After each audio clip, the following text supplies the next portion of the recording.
Yeah, I've been making artwork seriously since about 1988, so it's been a long time. I was a graduate student at the University of Delaware, and they have one of the best programs in art conservation in the country there. I was a Master of Fine Arts student specializing in photography, but you could take classes in the restoration program. And so one of the things we did was encaustic painting, which is a relatively old historic technique, dates back to the ancient Egyptians.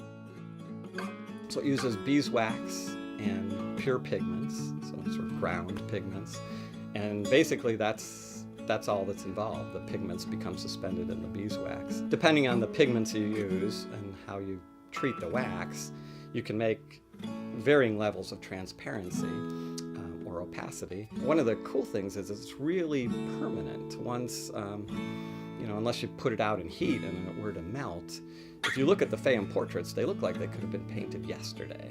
At some point, I kind of lost the photographic element and incorporated the encaustic technique with some of the drawings that I had been doing. And those drawings were involving these little trees in the springtime, just as they were starting to bud.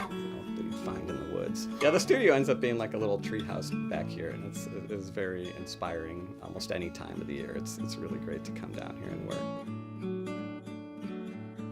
During the fellowship period, I expect to make a lot of work across the whole spectrum of the things I do. One of my projects is ongoing is photographing the Muni lot outside of Cleveland Browns Stadium, and this sort of amazing culture that happens there. And one of the things I like about that project is it brings together these diverse people who would never, probably ever, have anything to do with each other. I'm also making images of nature photographically. As those photographs, that may lead as source material for more drawings, and which may become encaustic paintings as well. I look forward to, sort of becoming part of the Akron Soul Train community and the greater, part of the arts community in Akron.